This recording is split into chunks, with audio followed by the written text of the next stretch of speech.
আমি মোহাম্মদ তারেক হাসান, ইসলামের ইতিহাস ও সংস্কৃতি বিভাগের ২১-২২ সেশনের ছাত্র। আমি হাটহাজারীর সন্তান এবং আমাদের চট্টগ্রাম বিশ্ববিদ্যালয় হাটহাজারীতে অবস্থিত, যার কারণে আমার প্রাথমিক দায়িত্ব রয়েছে।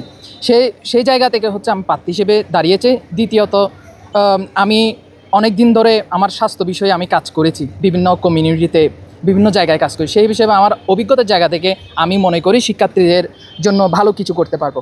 এখানে চট্টগ্রাম বিশ্ববিদ্যালয়ের যে একটা আছে মেডিকেলের, যাকে নাফা সেন্টার বলা হয়, এই নাফা সেন্টারকে আমি একটা শিক্ষার্থীদের উপযোগী হাসপাতাল হিসেবে গড়ে তোলার জন্য প্রশাসনকে বাধ্য করব।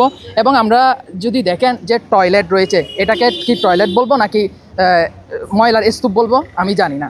তাছাড়া ক্যান্টিনের মধ্যে যে অস্বাস্থ্যকরভাবে পরিবেশে খাদ্য পরিবেশন করা হয়, এগুলো বিভিন্ন অনিয়ম রয়েছে।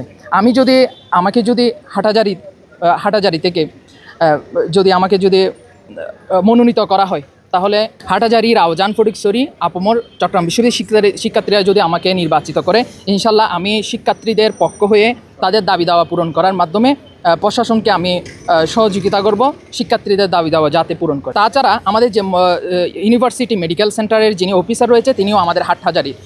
আমি যদি নির্বাচিত হই, হাটহাজারীর সন্তান, আমি যদি নির্বাচিত হই, তার সাথে সহযোগিতার মাধ্যমে তার সাথে কোলাবোরেশন করে আমি সবচেয়ে ভালো কাজ করতে পারবো, আমি এটা বলে আশাবাদী। সবার কাছে বুট এবং দোয়া চাই।